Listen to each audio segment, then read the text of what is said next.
देखती है और नम्र स्वर में कहती है, दादी, हमसे जो भी गलती हुई है उसके लिए हम क्षमा चाहते हैं।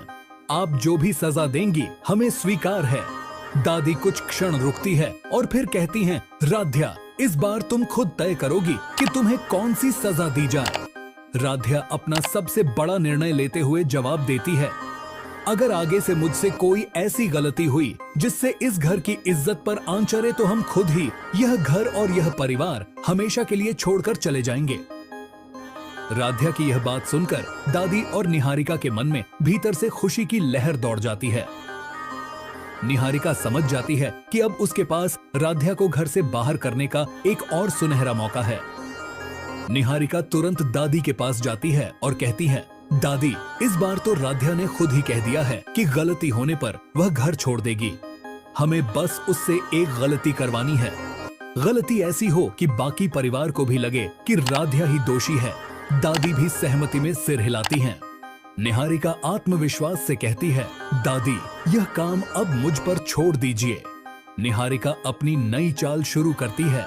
वह प्रथम के पास जाती है और एक झूठी बिजनेस डील का नाटक करती है। निहारिका कहती है, प्रथम, मेरे एक पुराने क्लाइंट का कॉल आया है। वह डील को लेकर मीटिंग करना चाहते हैं। प्रथम खुशी से कहता है, यह तो बहुत अच्छी बात है। निहारिका आगे जोड़ती है, अगर मीटिंग घर में हो जाए तो बेहतर रहेगा। प्रथम तुरंत कहता है, ठीक है निहारिका, मैं राध्या से सारी तैयारियां करवा देता हूँ। निहारिका दिखावे के लिए मना करते हुए कहती है, प्रथम, यदि यह जिम्मेदारी राध्या को ना दी जाए तो शायद सही रहेगा, लेकिन उसके मन में कुछ और ही चलता है। वह चाहती है कि तैयारियों की जिम्मेदारी राध्या को ही मिले ताकि वह छोटी सी गलती को बड़ा बनाकर राध्या को घर से बाहर करा सके। अब सबसे बड़ा सवाल यही है कि क्या निहारिका एक बार फिर राध्या को अपने झूठे जाल में फंसाकर घर से बाहर कर देगी या फिर प्रथम निहारिका की इस खतरनाक चाल को समझकर उसी की पोल खोलेगा। क्या राध्या दादी और निहारिका की साजिशों का पर्दाफाश कर पाएंगी? क्या प्रथम और राध्या साथ रहेंगे?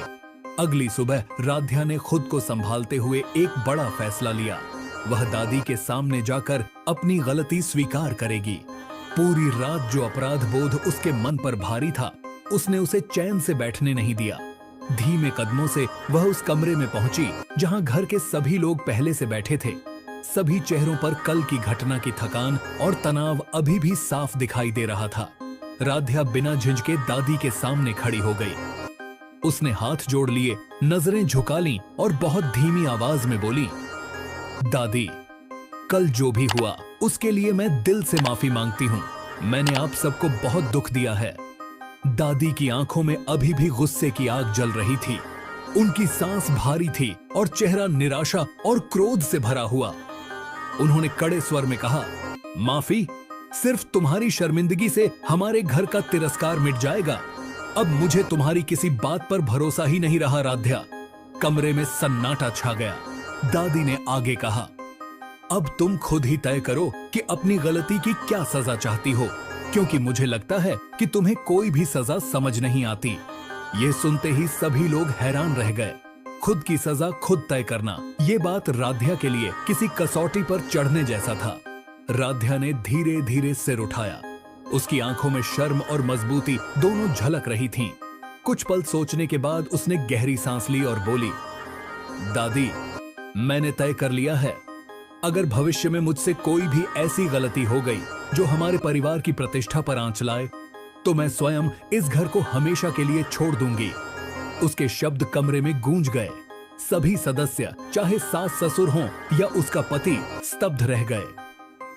किसी को यकीन नहीं था कि राध्या इतनी कठोर प्रतिज्ञा ले सकती है, लेकिन यह प्रतिज्ञा कुछ लोगों के लिए एक और मौका लेकर आई।